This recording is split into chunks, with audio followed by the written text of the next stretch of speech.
Dear God, my friends, this is one of the longest letters we've ever gotten, so much so that people are calling it the essay that was sent to Kengel because, it's just like 12 fucking pages of nonsense, and I'm pretty sure we got even more pages than that. Don't quote me on that, but there's so many pages here that I'm kind of losing count. So this is probably going to be a long-ass video, so I suggest y'all grab a drink, grab a smoke, grab whatever you need to kick back and relax, and use it to enjoy this video, guys. So it's going to be a long one. You're going to need to numb your senses a little bit because you know all the bullshit Chris is about to be spewing in this thing, alright? So with that being said, let's jump right into it because we're kind of on a time limit here. We're going to have to go a little faster than usual. At least I'll try. Usually Chris's bullshit stops me and I have to kind of comprehend it, but we'll see how fast we can get by it. So this is one of the first letters sent out after Chris got the news that he was going to a grand jury, after Chris got the news that he wasn't getting out of jail. We'd all hoped for these letters, hoping that Chris would freak the fuck out. Now, did he? I don't know. I haven't read this letter yet. It's from a couple days ago. Kengel released it in 2 parts, and yeah, we're going to look at it right now. So as you can see up at the top, this is a general letter. It was sent out on 08, and that's an 02. It always looks confusing, but yes, it's 08/02/2022, so August 2nd. It says, "Greetings and kind blessings to all of ye on the Sonichu fan project." Oh my god, we're starting off hot with Chris not even knowing what's about to happen yet, because I'm pretty sure I've said this in a few other videos, but if you haven't heard it yet, Kengel, the guy who Chris wrote this letter to, already wrote back to Chris saying, Chris, you're kicked out of the Sonichu project. No more Sonichu for you. Me and like the other people, we're going to take it and we're going to run with it, and you're no longer involved in it. And you know how Chris is going to react to this news once he hears about it, because as of this letter writing, Chris was he was under the impression that they would all be doing some new Sonichu thing for him while he was in jail, but it would be like all of Chris's words, all of Chris's things in it, but they would be doing it for him. Not anymore. All these other people are taking Sonichu, making it something of their own, and Chris is gonna lose his fucking mind when he finds out about that. So whenever that letter drops, we'll see how funny that one gets, because it's gonna be a riot. But we are in continued appreciation and humbleness in ye all's support, kindness, and compassion during these times at present. We look forward to returning safely and well to ye all. Oh my god, in the whole undivided earth, free of the toxic and evil individuals of the 1218 half being left behind. So once again, he has not stopped the whole ye all shit. He already did it twice in one paragraph. That's just one thing of Chris's now. He did actually a third time if you look up top and it's all of ye. Some people say that's yay. Maybe he's talking about Kanye, but I'm pretty sure he's talking to all of us. But we're gonna forget about all that and keep going down the letter and see what Chris has to say. In any event now, we are planning ahead in our future works in the Sonichu books, along with the other godly duties. I love how he adds drawing Sonichu books at the same level as some type of godly duties, helping get the world to world peace, feeding the world, making sure water's clean, drawing Sonichu, all that shit falls into the same shit, ladies and gentlemen. In the times after our own return home to the Sonichu temple, which shalt be very good and well. Shalt. What a... wow. I've never heard shalt before. I go ahead and announce to ye all our intentions to finish book number 0 HD. How is the book going to be HD? Whatever. Formerly book number 15, as well as the books 14 and over in personal drawing and writing. We also intend to expand on books 1 through 10, and Chris writes, not 4, that's enough in itself. Although a book 4.1 may be personally drawn and written to add a few more self-stories. It wasn't it 10, 15 years ago, Chris said, he's going to officially write himself out. He realizes that Sonichu just should be about Sonichu and not about Chris. Now Chris is diving right back to his nuts. We got to have a whole bunch of side stories about Chris's jail stint in Sonichu 4.1. We need to retcon that shit real quick. We intend to be less self-inserting in the series and less as requited. I assume that he means requested right there, but it's kind of funny that I just went on that little spiel just for him to say that. But to be fair, he said this before, that he's not going to write himself into his comics and all that. Genuinely, who gives a fuck about the Sonichu comics? Like nobody does. I've never even read them. All I know is it's a prime source of Chris's hypocrisy and a good place you can find out about Chris's life and the way he sees it. But the thing is, it's just he's said this before. Even if he does keep his shit out of it, like I said, who cares? But it's just, you can't believe anything Chris says. The HD versions of the past book entails better art drawing and quality, further details and plot hole fillers in relation to the events in addition to redraws of what was originally drawn/written. For example, in Sonichu, why does he keep putting Sonichu in quotes? Number 1. Added shall be the chronicling of Sonichu and Rosie as they spend up to a year traveling with Kel in their developments and battles and fine-tuning their skills, powers, and abilities. Okay, so once again, the shout shit, like that's gonna be the new ye all, so awesome. He always finds some new way to try to sound godly, to try to sound eloquent, to try to sound holy, but he ends up sounding like a fucking asshole. And then, but the one thing I'll say is this, the way Chris writes chronicling, I like that. It's really nice. It's really good handwriting there just for chronicling. You guys see that in the corner? Nah, I take that back after zooming in on it. It doesn't look as cool and good as it did from afar, so you don't get credit on that one, Chris. But yeah, fine-tuning their abilities and whatever the fuck, which have transpired after the encounter with Nate Cirque in Book 0, and by Magichan's instruction to do before their return to Quickville and departing from Kel's team and onto Christian Chan's in good faith and willingness. Also, this had transpired during the time of the manifestation of Blake Sonichu, as well as the creation of Metal Sonichu by Ren Skysoar, with support from Eggman as his hero and mentor under the employ of Giovanni and Team Rocket. Skysoar and Eggman actually worked together and were side by side in that event of the encounter with Sonic and Sonichu. Dear God, it's just something that slips my mind every now and again, just how copyright infringing Sonichu is. It literally is just every character from Sonic and some from Pokemon all merged together. Like, why Giovanni and Team Rocket are here? It's just, they don't seem to play a part in this. It's a very Sonic-based story with just some Pokemon elements thrown in, Why am I even trying to make sense of this dumb shit? Let's go on to the next page. But yeah, it's just more of Chris reminiscing on his stories that he can't wait to write more of once he gets out of jail. Although once he does get out of jail, he's probably not going to write these stories anyway because he'll just go back to sitting on his ass. To note, most Sonichus and Rosechus, counting Sonichu Prime and Rosie Rosechu Prime, thank God I thought they weren't counted, and the personally chronicled the special Sonichus and Rosechus, okay, they all stand at the 3 feet 5 inches tall. He's almost as tall as Ralph, not counting the ears. And Sonic is about 3 feet 2 inches tall, almost as tall as Cyrax. And when we are in our Sonichu form, we go from 5'11" to 3'5" as well. That's a fucking downer. You'd think if you're like morphing into Sonichu, you get like a power boost, but instead you're turning into like, yeah, that's ass. Remember this detail, and a Sonichu's ears are 7 inches long from base to tip. He's really, like, in there with the biology of Sonichus. I'm learning a lot from these letters, just how the anatomy of a Sonichu works. It's really important information. The HD books shall be worked... Oh, thank God he didn't use shout. But yeah, shall be worked on in collaboration personally with those amongst ye all with the drawing skills and heartfelt, compassionate care and chronicling. We shout, God fucking damn it, every time I think he's done with it. I gotta stop giving him the benefit of the doubt. We shout type the stories after returning home in extended and greater detail, and this does not entail any X-rated content within. Just turn Sonichu into a fucking porno while you're at it. Who cares? We are intending to keep our prime timeline. I can't even... Is that the end one seat?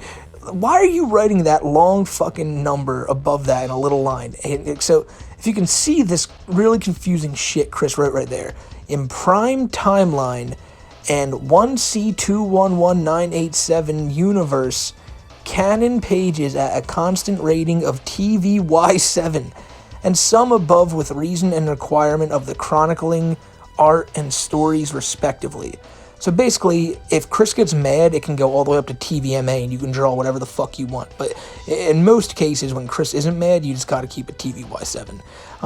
Like I said though, Chris isn't gonna have a say in this because Kangol and all them are taking Sonichu in a completely different direction. So wherever they want to take it, they're gonna take it, and who cares because it's fucking Sonichu. The only one who's genuinely gonna care is Chris, and it's going to be quite funny when he finds out what these fuckers are doing to his life's work.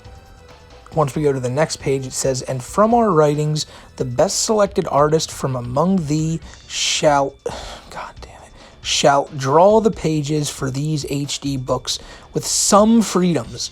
Some freedoms, motherfuckers. You hear that? Not, you better stay on your goddamn leash.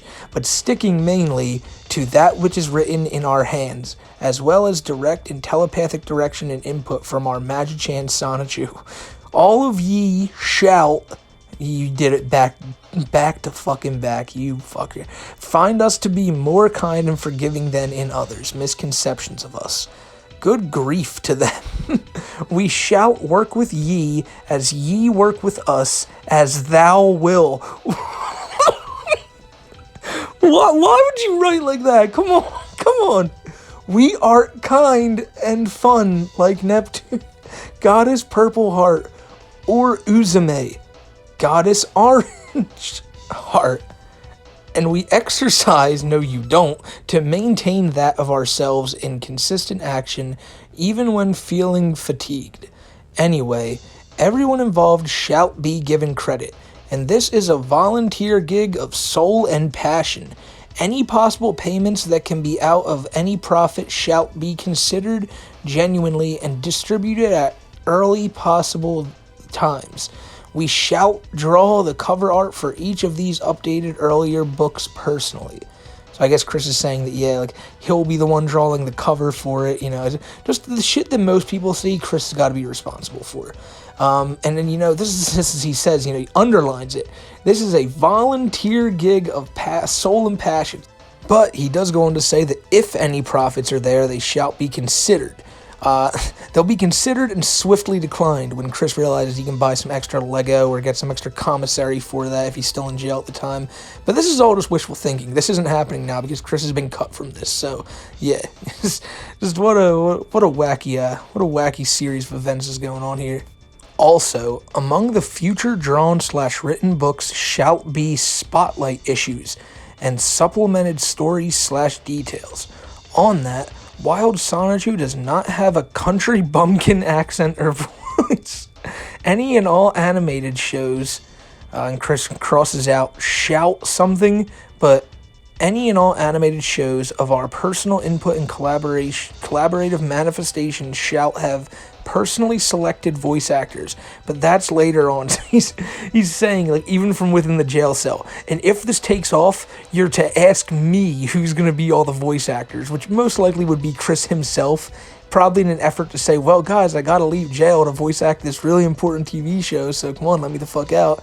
But it's so funny to me that that's one of Chris's main focuses still is, look, you guys will draw all my Sonichu shit, do everything for me while I'm in jail, but if it takes off, tell them they have to contact me still so I can tell them who's on board and who's not.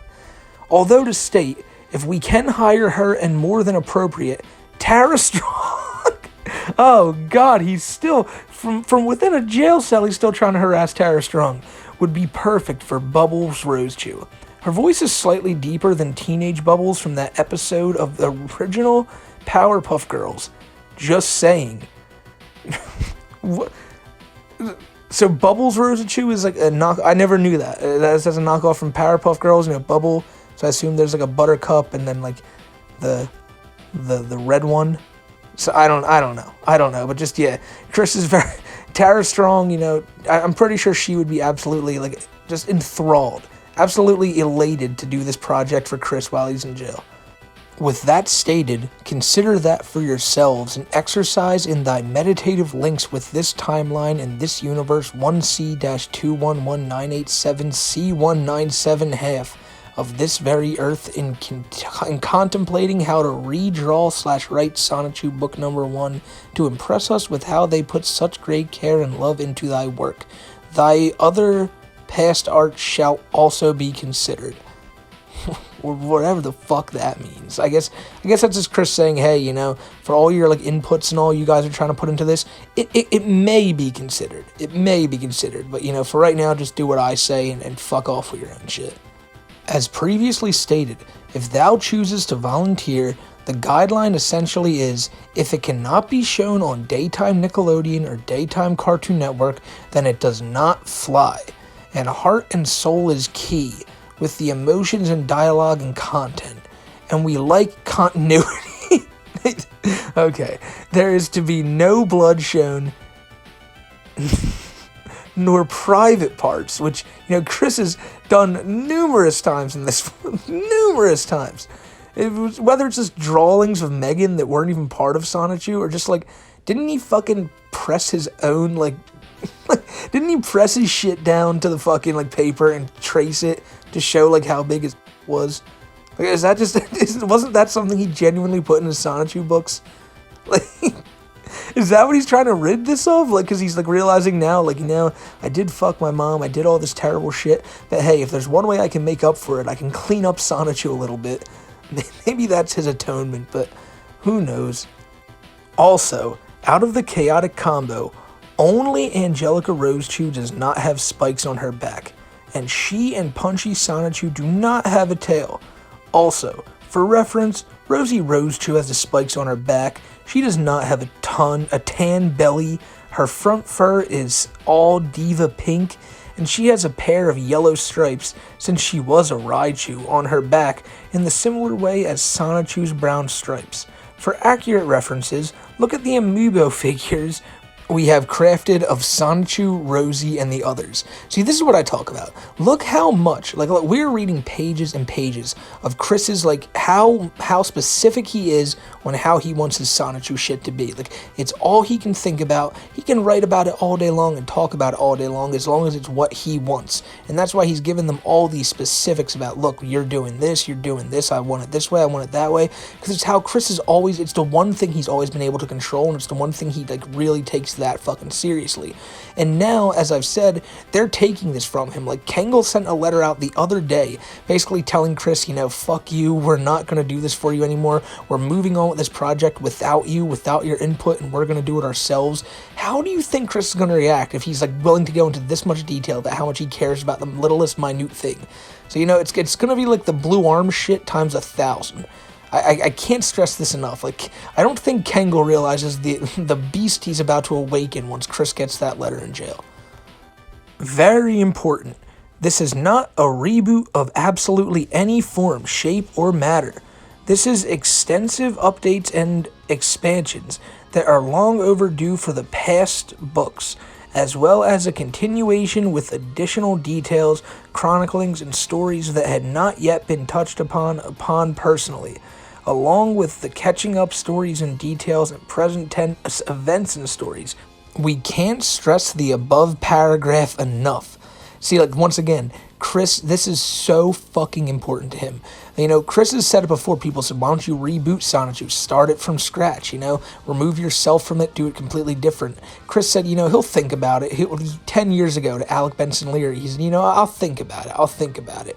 He never even had one fucking inkling to do it. And now that these people, at the time, I guess Kangol and all them were saying, well, why don't we reboot it?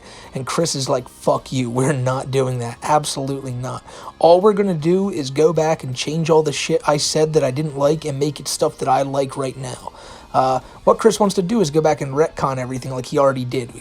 All the anti-gay shit he wrote, he made it all positively LGBT, turning Rosechew trans, doing all the shit that he would support now, but he didn't support back in the day. But, going back and just getting rid of all that, that is not in the fucking question. The only thing we can do now is go back and just say, you know what, I never actually meant all that. Let's just rewrite it, and, everyone will just forget about the old ones. And, like I said, he's very lazy, but he's also very driven in his works, even though he's just asking a bunch of people to do it for him. Because, if he did reboot Sonichu 10 years ago, he probably would have been at Sonichu 30 right now with a completely different story, but we all know that was never a possibility because he was never going to put in the time and effort to do that.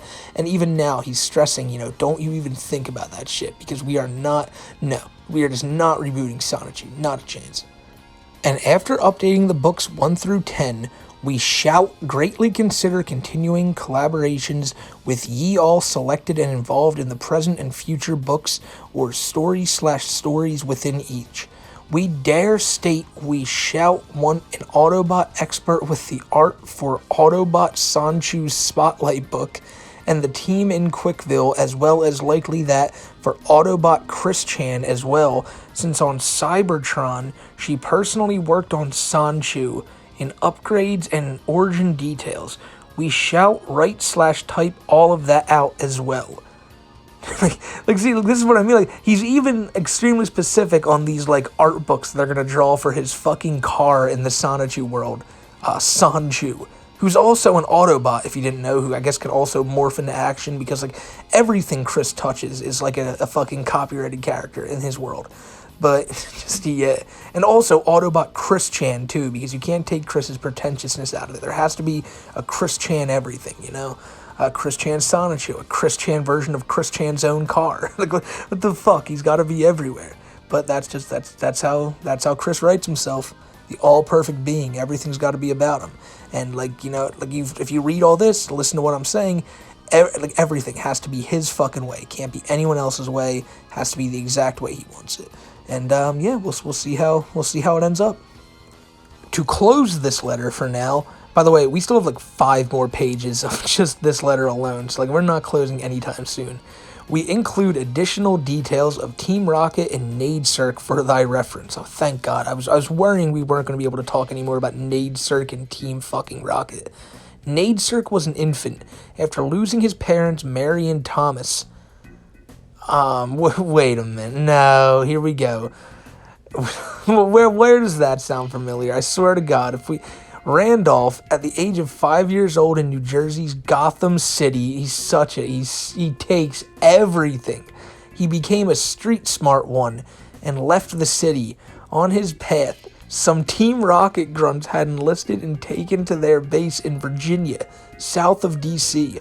Now, Giovanni had set up his organization in 1998 and went worldwide, and he sometimes takes his private jet or teleports with the help of one of his psychic Why the fuck? What?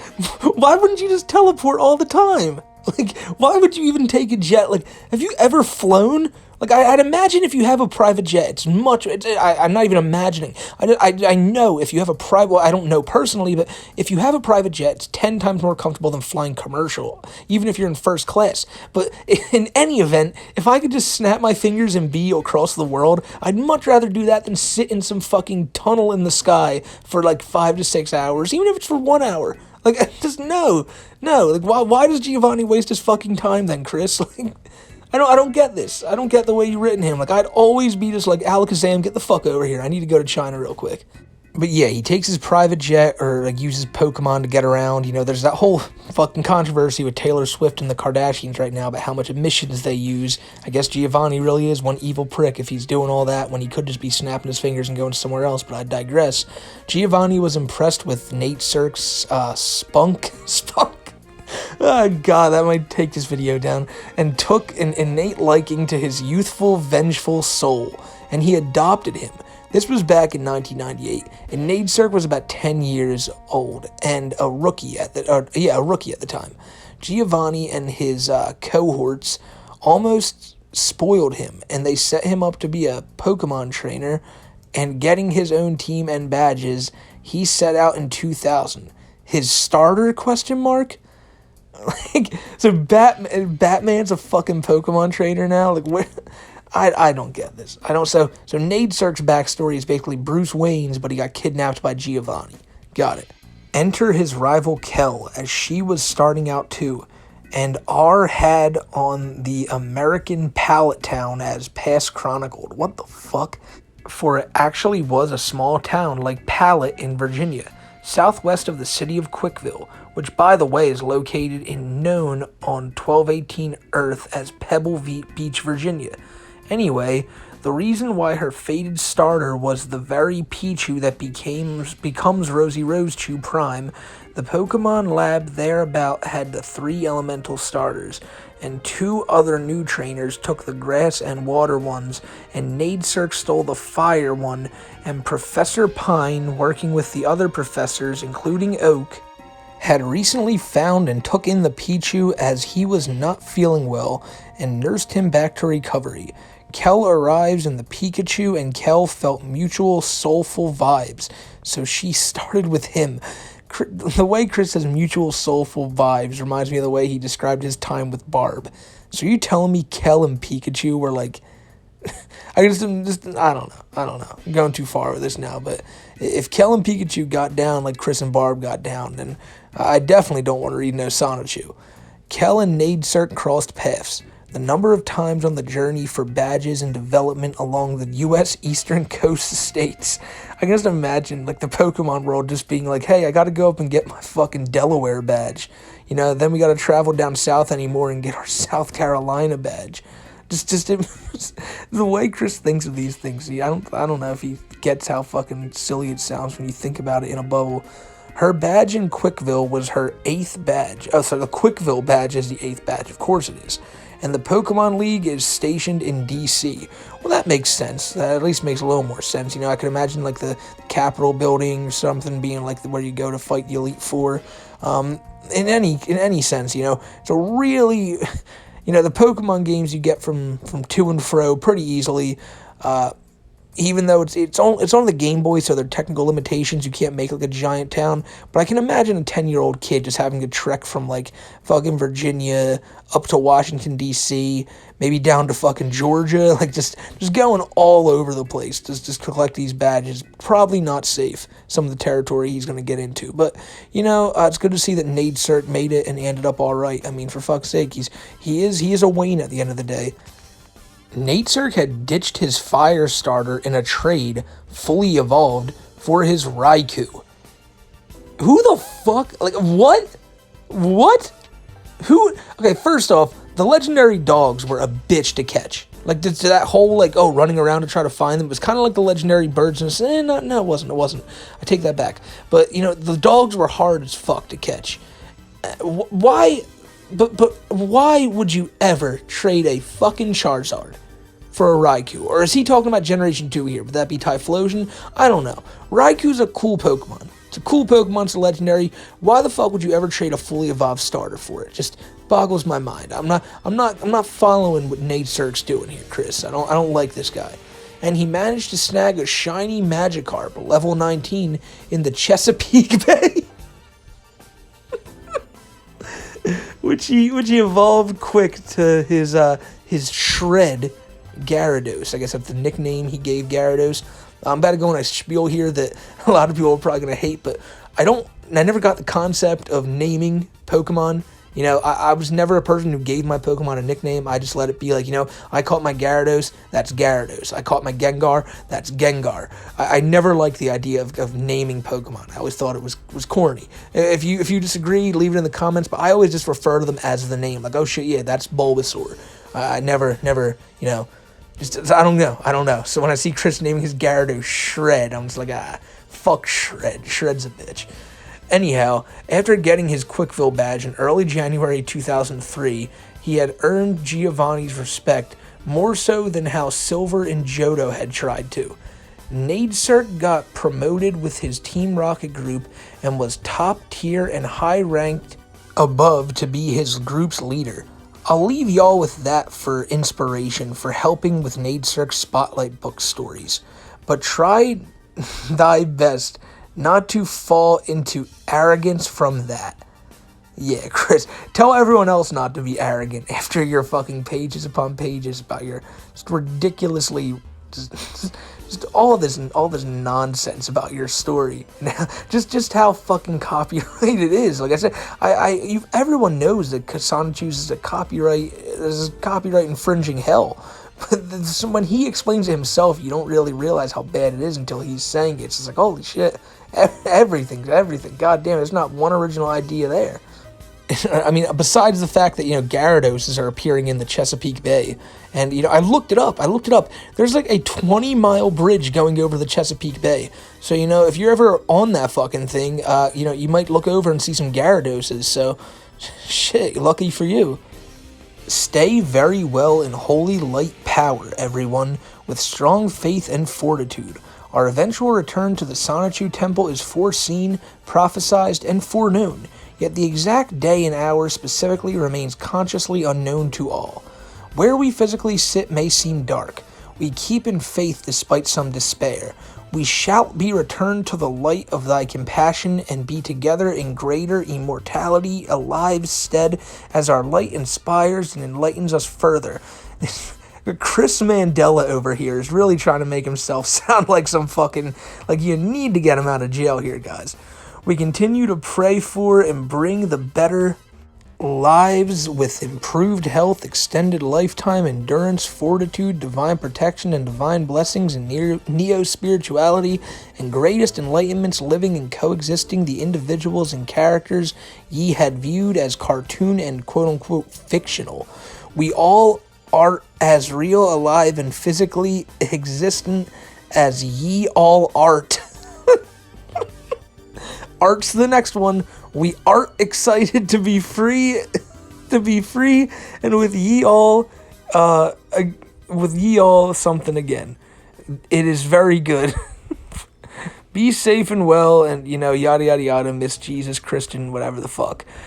There's still like 4 more pages left, so don't think we're done yet. We're still well in the woods on this one. We're not out of this crazy bullshit yet, but just what the fuck.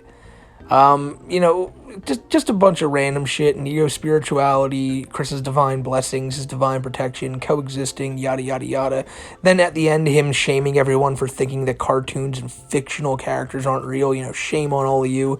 So yeah, classic Chris shit, classic insane bat shit. Nothing new here, but it's always funny to read and see that Chris is still firmly an asshole in jail, so awesome. So here's the other part of the letter that I honestly shouldn't even refer to as the other part of the letter, because it's a completely different letter altogether. But it was sent out on the same day, and it's sent to Kangol, so, it's going to go into Chris's whole essay file here. So Chris says, "Hey, Kenneth," and then he writes 08/05/2022. But you see, compared to the first one, he didn't draw that 5 backwards. So, maybe I was wrong last time. Maybe that was a 5 that he meant to write as 2. Kind of feel stupid about that. People are probably going to be calling that one out in the comments, and now I'm realizing it a half an hour into the video. But, if you got that far without letting me know, I apologize for that. But, maybe that was sent out in the second. Who the fuck knows? But I have another public letter for ye to share with everyone for me, please. Greetings and blessings to ye all, my followers. I write to ye all to offer some explanations and truths for thy enlightenments and information. He's not going to give us insight into anything at all. Firstly, I understand there hath been concerns over the language I write/speak in talking to ye all. You're goddamn right there has been. It just doesn't make any fucking sense. But let's hear Chris's. I'm wrong here. Apparently Chris is going to explain this. So let's hear why Chris talks like this. I know 1600 English was not spoken by I in my past book of life in Jerusalem as Jesus Christ, but the language was ancient Aramaic. Language doth not make nor break a leader, nor God or prophet. So he's saying, I know Jesus didn't speak like this in the Bible, but, I speak like this now because it's fancy. Even a priest in this present day can speak ancient Aramaic and still oust themselves as a false priest by the metaphysical and divine events. What? This never makes any goddamn sense. I have gone from one country to another and changing my spoken language, physical visage, and identity time after time after time again after I left Jerusalem, after my resurrection, and up to in England in 1389 when the earth was split into 2 and became separate from the rest of the whole universe outside Milky Way.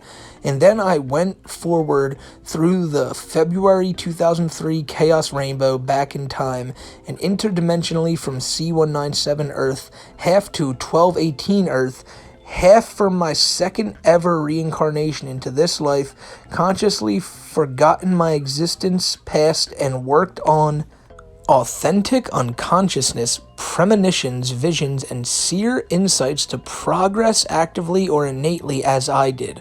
I took to the English of King James, oh, he's a LeBron fan, and as one, it matched with the last spoken language, some to when I was the magician Sylvia back in King Arthur's neck of the woods. So now, how many people was Chris? And he's done everything. He's seen everything. This man does more shit than like Snoop Dogg or Shaq. It's 2 basketball player references in the same paragraph. I don't know how we got that far, but he does so much shit. We all think Chris is just some lazy fuck sitting around. He's doing so much. He was a magician back with King Arthur. He's Jesus himself. He's a Sonichu. He's a fucking Autobot. Chris is just, he gets around, man.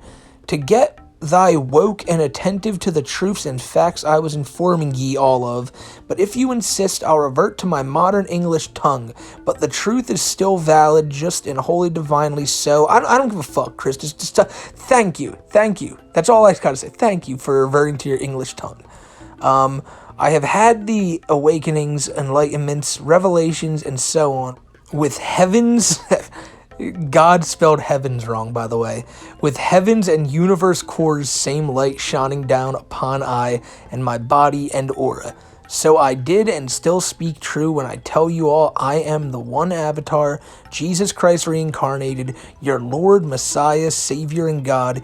You all should have realized that, as even in the scriptures it states that your Lord and God still shall walk among you as a fellow servant. Well, I'm a fellow servant among you, and I have the first person real player one perspective, seer ability, and powers of holy light power. The math equation is simple and direct. I have nothing to say to that. I random question though, or random thought. I wonder how long it's going to be till someone tricks Chris into creating Andrew Tate Chew. I don't know why I thought of that, but I'm sitting here, I'm getting fried, and I thought someone's going to do it. It's going to be pointless, it's going to be stupid, but, Bundy Chew is going to have a new friend soon, and Tate Chew is going to be all the rage. Second, I have long known of the mortgage being reversed, but it was retained unconsciously, hence why I had healed and cleansed Barbara of her sins and regrets and gifted her life extension by my soul bonding and healing powers. So once again, that's how he gets around saying he did what he did, but you all know what he did, I know what he did, and he doesn't got to tell you himself anymore. And why I told you all to send her money to pay off the mortgage before I said anything ever of relocating her. Well, I mean, now he's just blaming Kangol. Like, you see, this is why I told you all to send money to pay off my mortgage, but you didn't. And now, because you didn't, we have to relocate her. To where? Doesn't fucking matter. But she has to go somewhere so Chris can live in peace. And it's all because you fucking fuckers didn't give Chris all your money and pay off his mortgage. Shame on you. Shame on you. And lastly, I know from personal experience from all of this life and before, so my interdimensional connections and encounters with the cartoon and fictional individuals and the other gods and goddesses on the C-197 half of the earth were real, not quote-unquote imaginary, and this have been fact with me before any faker or hater, including Idea Guy, ever spoke with me or got involved, period. Once again, it's just Chris he's trying to make people believe that fictional characters and all are real, and saying that, anyone who doesn't believe that's just a hater or a fake. And it's his warped idea of reality that he's had even before he went to jail, that anyone who even questions his worldview, his creepy worldview where he thinks that fucking the Roger Rabbit universe is real, and that cartoon characters can just walk in and out of your fucking house on a whim, give you a high five, maybe go out to dinner with you.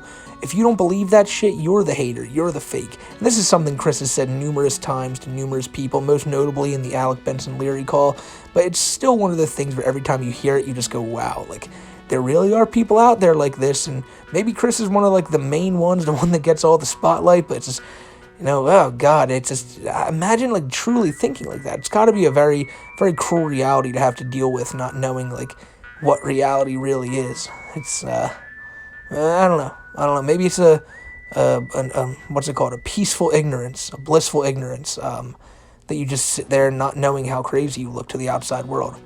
I don't know, but I don't think Chris even thinks that far into it. He probably just stopped thinking once I said that shit wasn't real. He probably already thinks I'm an asshole for saying that. Now, you all can and may believe or not, but before you discard faith, look outside at the rest of the world at present.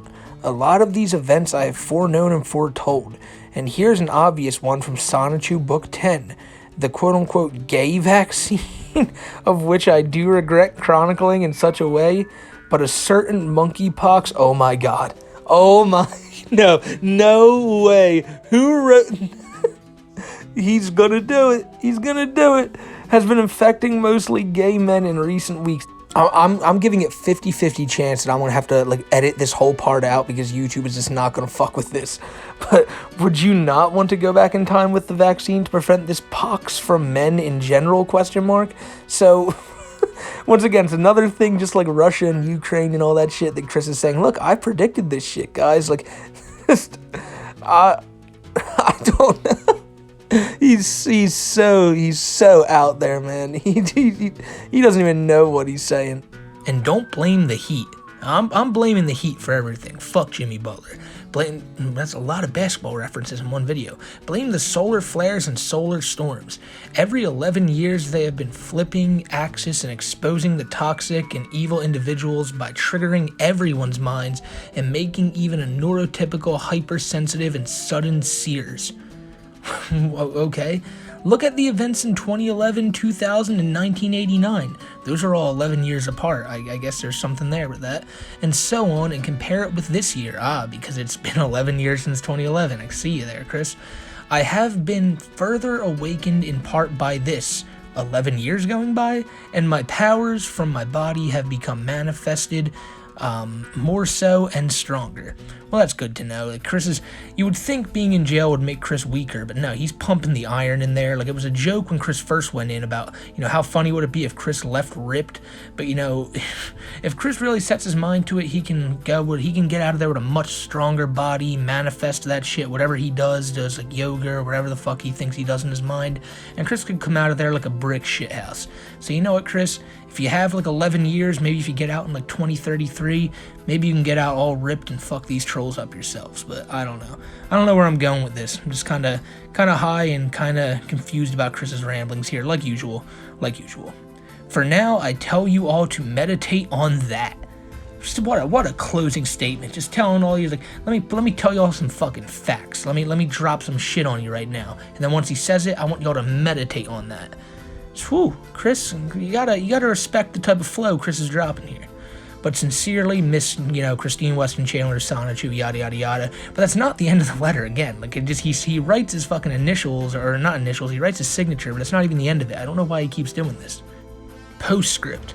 Let my past, present, and future actions and manifestations I do in the divine and holy work with Emmanuel and the other gods and goddesses speak of the truths as well before shutting me up or ditching thy faith. Well, Chris, your past actions completely should show everyone that you should be fucking, dropped because what you did to your mom and the way you've always acted, and you've never shown any type of, attempt to improve your character and to improve yourself. Your present actions may be even worse than that because you're in a jail cell, pointing your fist at the sky, screaming about how your mom should be dead and all this shit, and you don't understand the error of your ways. And your future actions, well, we can criticize them when we get there, but we all know how it's gonna go. You're not gonna change, and I won't be surprised when you don't change. I don't think anyone will be surprised when Chris doesn't change because it's Chris. No one expects him to change. So I think everyone should ditch his faith if they haven't already, and if you ever did even join his faith, then what the fuck is wrong with you? And then Chris ends it with a little lightning bolt, heart lightning bolt, and usually that would be it. After this giant letter, that would be the end of it. But another new letter was sent out to Helena. Not like a new letter, it was sent like a week before the grand jury hearing, but it's still pretty, it's still got newer info and all, so we're gonna look into that too. And it's just, there's so many letters here. And this one in particular, Kengel put a big Onion Farms banner on it.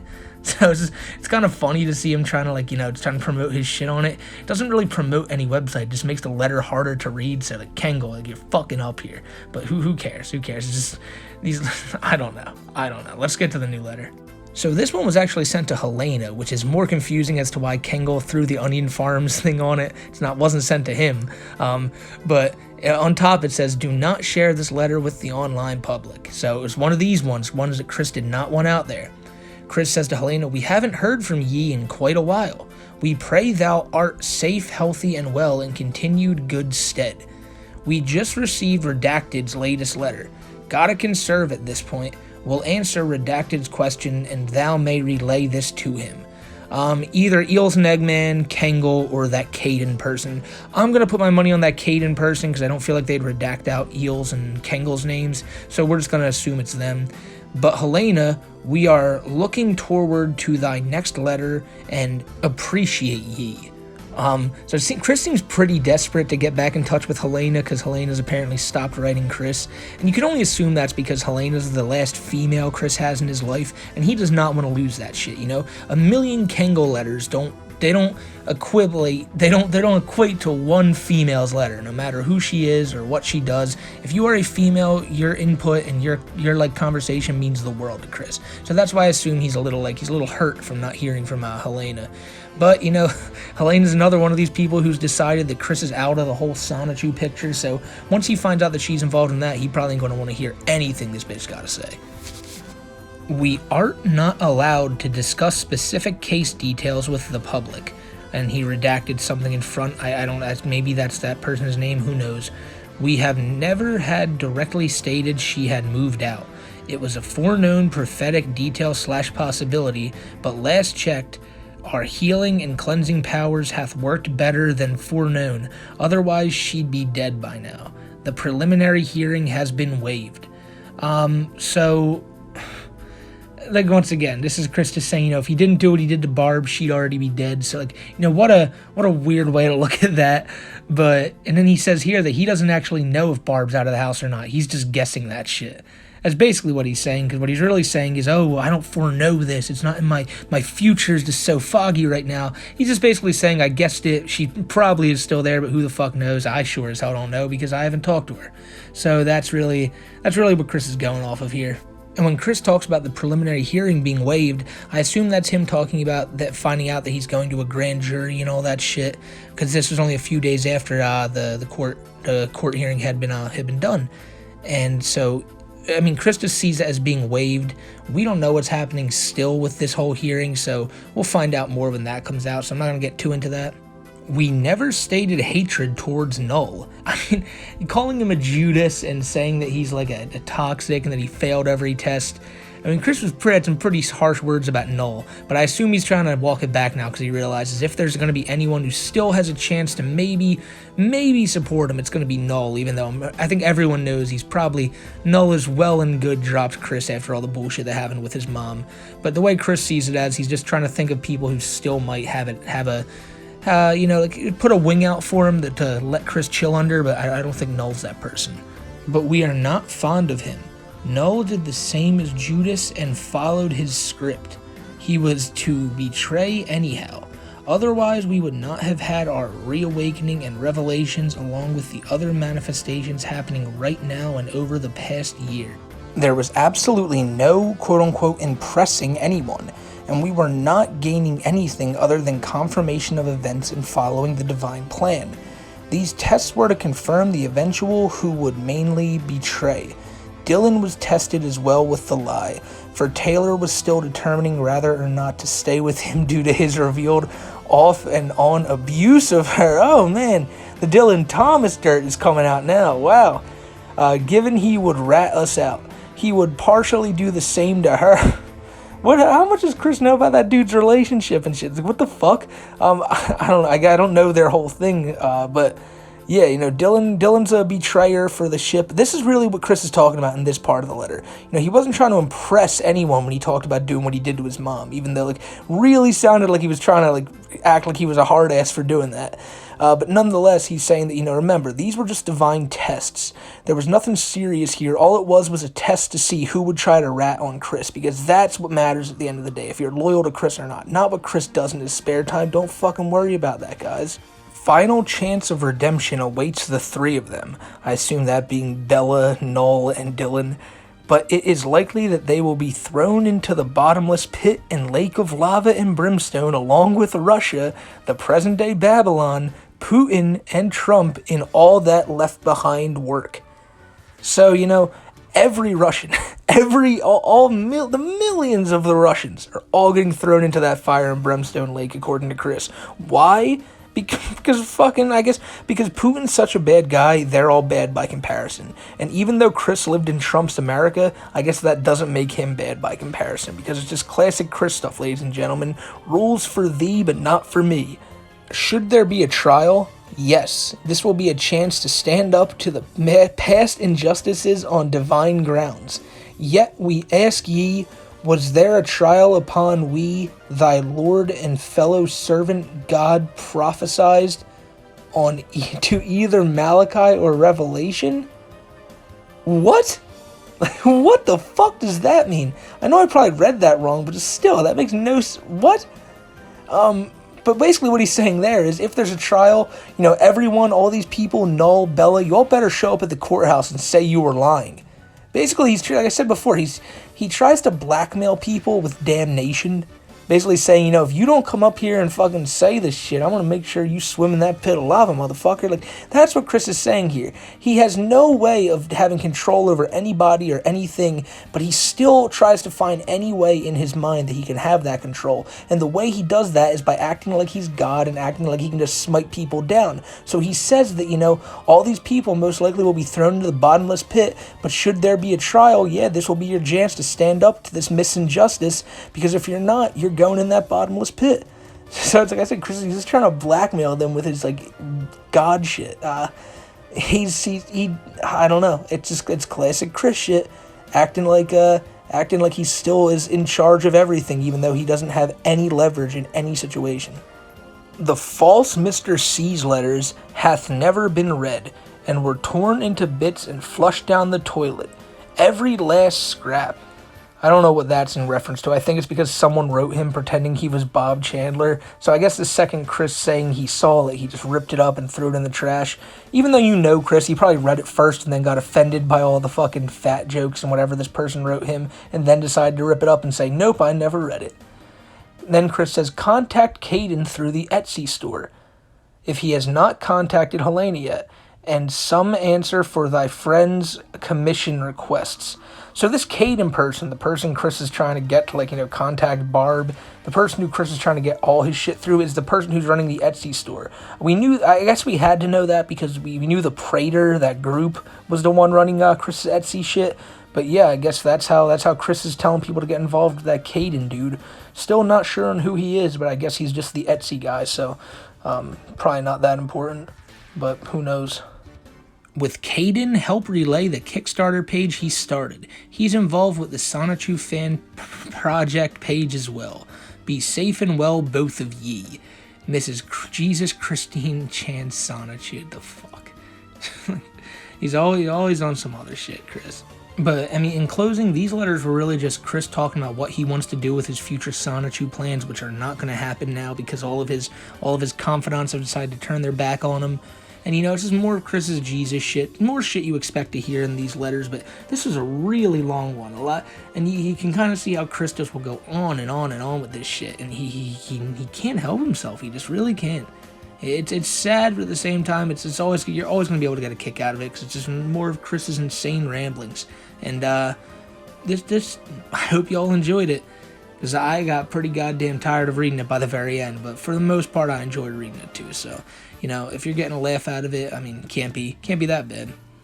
I want to give a shout out to Tyler, Vanessa, Krabby, Liz Vender, Club Doom, the Ghostbusters fan, Cody Hale, Werman Bjornson, Scaly Schisms, Echo Spectre, Sky, Mick Surly, Akiba's Beat fan, The Night Owl, Kaitan, Fiendland's Party Place, and good old Churlish. I want to thank you all for being goats, and I want to thank all of you guys who've made it to the end here for being goats, because how the fuck, I couldn't have done it, ladies and gentlemen. I couldn't have sit there for an hour and listened to this rambling, but if you've done it yourself, just, what a goat you are. You deserve something, go buy yourself something nice to eat tonight, go cook up your favorite food, just go do something enjoyable tonight, because after that video, I feel like you need it as a detox, you need it as some rehab, and I apologize for putting you all through this, but, if you enjoyed it, I'm glad you did. But if you didn't enjoy it, I wouldn't blame you. Wouldn't blame you at all. But ladies and gentlemen, it is Sunday, and Sunday's a good day where you can just kick back, relax, just have a nice ass, relaxing day, and I hope you all get to have that. Try not to stress yourself, try not to do nothing too much. Just relax, kick your feet up, and like I said, grab your favorite food, grab your smokes, have a nice cold drink, make yourself, just make yourself your favorite drink, or if you don't drink, have a nice cup of water, have a nice cup of juice, have a nice cup of soda, have whatever makes you feel good.